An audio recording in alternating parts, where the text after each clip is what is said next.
Greetings, everyone. This is Rock and Roll Spot Convention with the Weekly Comic Book Round. We've got a not too big of a haul of DC books this week, so let's get started with Batman and Robin, number 15. Where we left off, while Bruce Wayne and Damian Wayne were at a fundraiser for Sacred Heart Hospital in Gotham.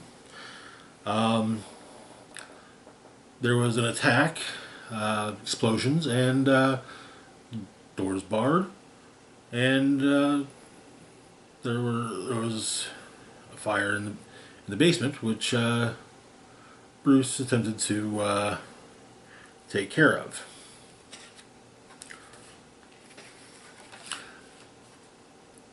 The issue opens with shortly before the explosion in the boiler room. The boiler room explodes in the ballroom. The doors are barred, and potentially, though, the what might well, it might be the kitchen. And Damian packed along night vision goggles. Bruce is using a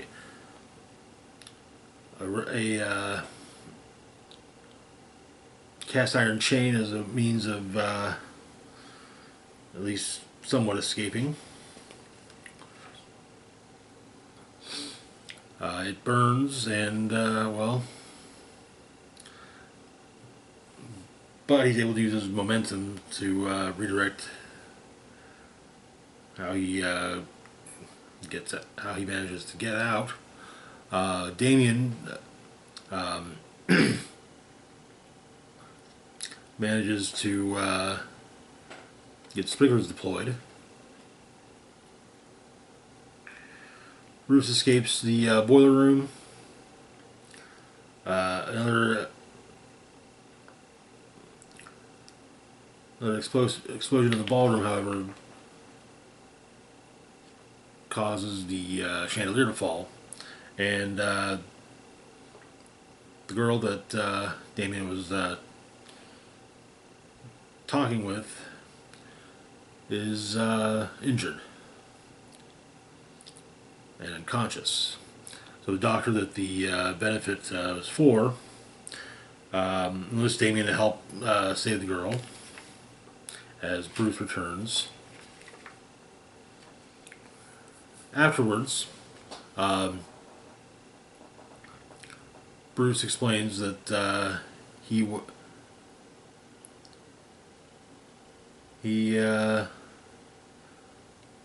helped in catching the serial killer known as Memento, and it seemed like and Bruce's thought is that there's a Memento copycat. Apparently, Bruce being involved in the capture of Memento is news to Damian. Later, next afternoon, Bruce and Damian do some sparring and training, but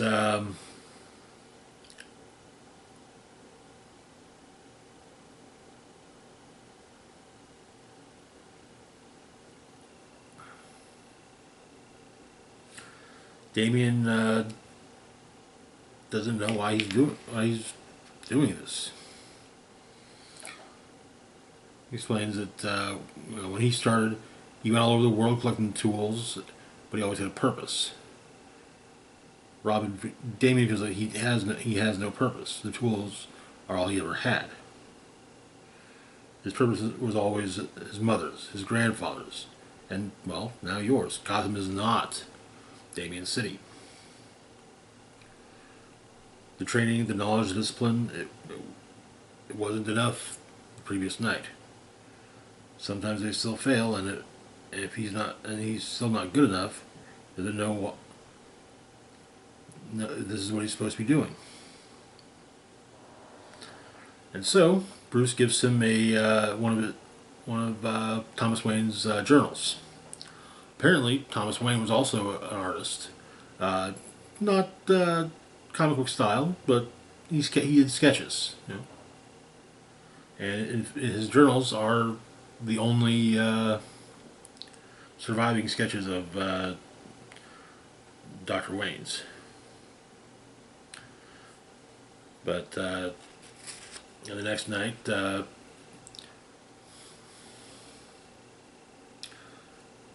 Batman and Robin are going to go to Sacred Heart again.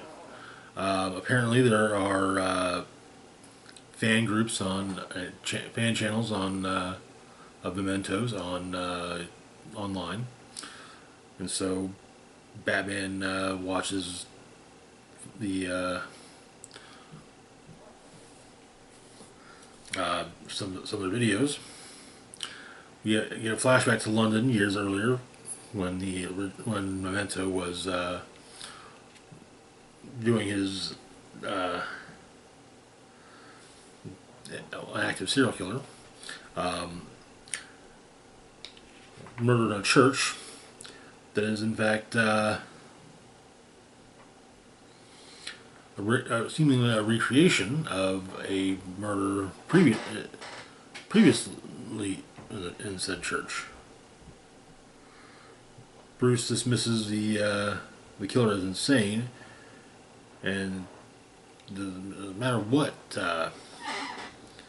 he was trying to do. But the detective that Bruce is working with explains that once they understand what the killer wants, that will tell who he is. Then they can stop him. Back in the present at Sacred Heart,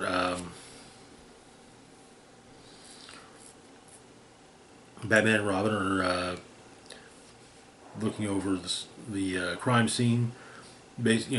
What do they see? Incendiary explosives designed to spread quickly. There was one in the ballroom as well. Multiple points of origin. The time between the explosions was uniform, automated. The original Sacred Heart fire ruptured a gas line that carried the fire to the upper floors. Someone recreated those events with a sequence of timed explosions. There's white phosphorus residue, which is hard to come by due to it being illegal. Batman asks, who would you go to in Gotham for something like this? Robin says, either Firefly or Film Freak, but if you wanted something built, but Penguin probably has stockpiles like that. And then Robin asks if they can't just interrogate the shooters that Batman took down. Batman states that they've been interrogated, but they're former thugs from Black Adam's from his early regime in Kahndaq. They're there for Dr. Bashar.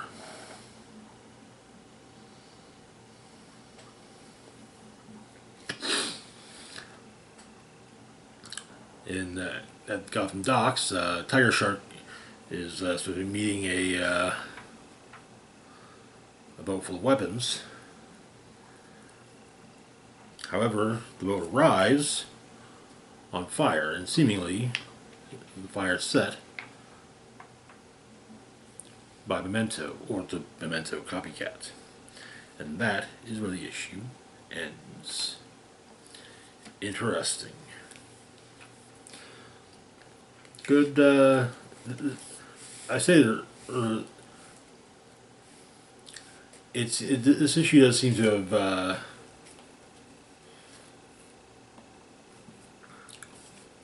walked back Damian being regressing in character, so that's a plus. Otherwise, good issue. I think this is going to be a solid story for the series. A solid way to start the All-In era with the series. Moving on, though, to our next book, we've got Black Lightning #1.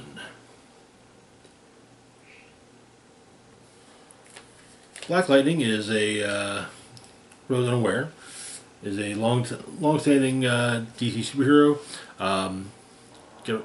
Jefferson Pierce is his real name.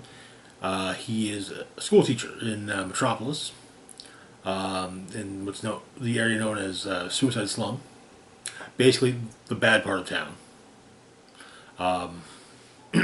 He has electrical powers. He has been a member of multiple Justice League lineups, as well as being a founding member of Batman's Outsiders team. One of his daughters, Thunder, was a founding member of the second, or the not second, but the Outsiders team that was led by Nightwing and Arsenal back in the early 2000s. He also has another daughter, just that goes by Lightning. So, anyways, the series opens with a flashback to Absolute Power. Jefferson activates goes after some of the Amazos, as do his daughters, Thunder and Lightning. However, it seemed that Thunder and Lightning get their powers taken and they fall.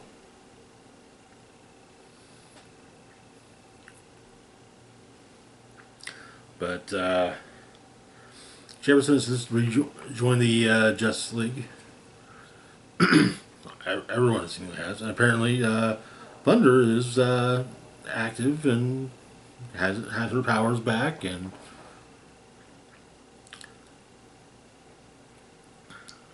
is also working with the Justice League. But at Garfield High, a young student has had a metagene activate, and so Black Lightning helps the kid and tries to see about figuring out what caused the metagene to activate, and help him control his powers.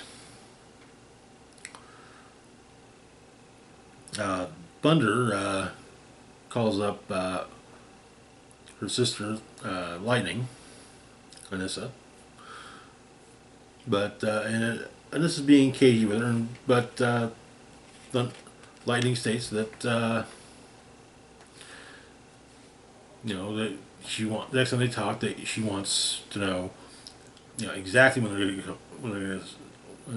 when Anissa's going to see her again, going to visit, and what happened with Grace.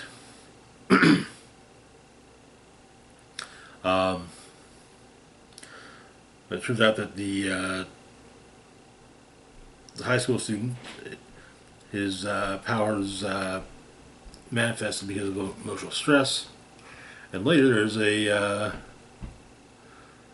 what appears to be a similar accident on a train in Metropolis.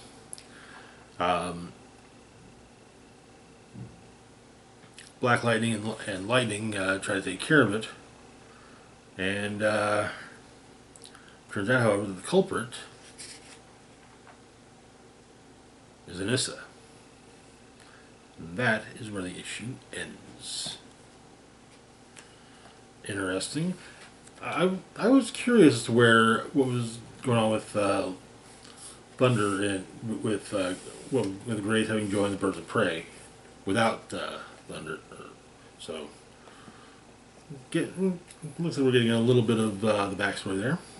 Moving on, though, to our last book for the moment, we've got DC vs. Vampires World War V #4. Where we left off, everyone was searching for the natural-born vampire child. The vampire kingdom was somewhat in disarray after a seemingly successful assassination attempt on Queen of the Vampires, Barbara Gordon. The issue opens, however, in New Hope, Pennsylvania. Um, Scott Free has found a house and is looking for shelter from the elements, and runs into Batman. Tries to explain, hey, it's me, Scott Free, Mr. Miracle. Damian is there, however, and says, yeah, right, he was one of the good guys. But Batman and Robin opt to leave and basically give, Scott can have the house for, so that he can take care of his baby. In fact, the baby. Grodd is entertaining a mysterious visitor, a mysterious hooded visitor, who opts to talk to Queen Barbara, who is dying but not dead. The visitor is revealed to be none other than Granny Goodness, and she states that with the child Scott Free, she can give Queen Barbara the victory she needs and restore her.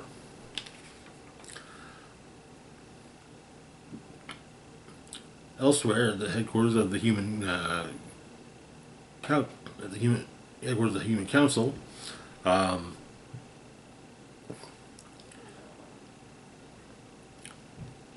Spectre shows up. Is talking to John Constantine. However, someone else shows up. Another hooded figure. Wanting also wanting to basically saying that the humans need to find the child of Scott Free.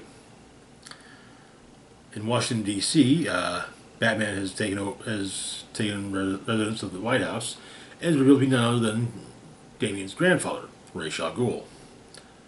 And Damian is incredibly mad about this. It turns out that the Lazarus are gone, and Ra's wants Damian to make him a vampire. But Red Tornado, Steel, Supergirl, and Lobo show up to talk to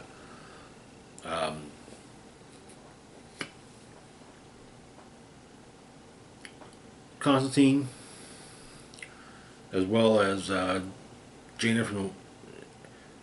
And Constantine apparently has Jaina from Wonder Twins, seemingly held prisoner.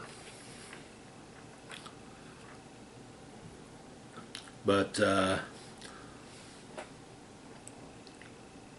as Damian's about to put the bite on his grandfather,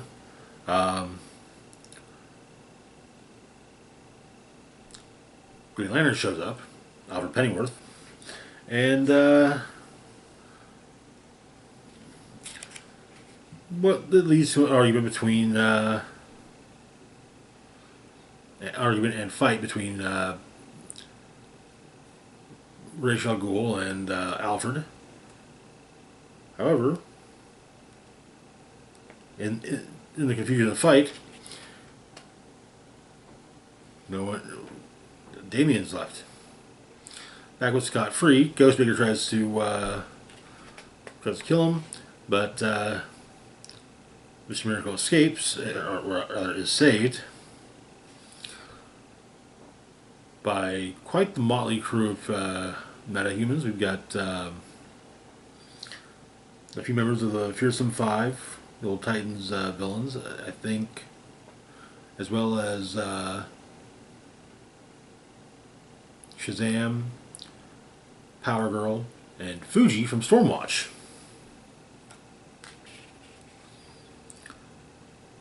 in Annapolis, Maryland.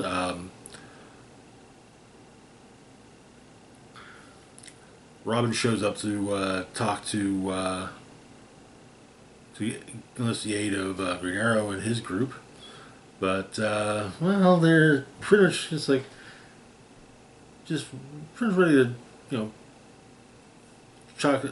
dust one more vampire. So he says that he knows about things.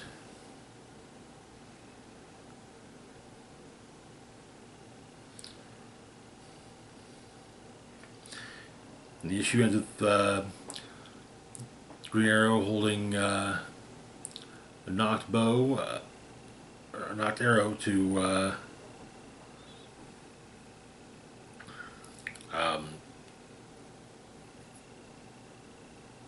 Damien's face. Of course, there's a backup story. Keep the message.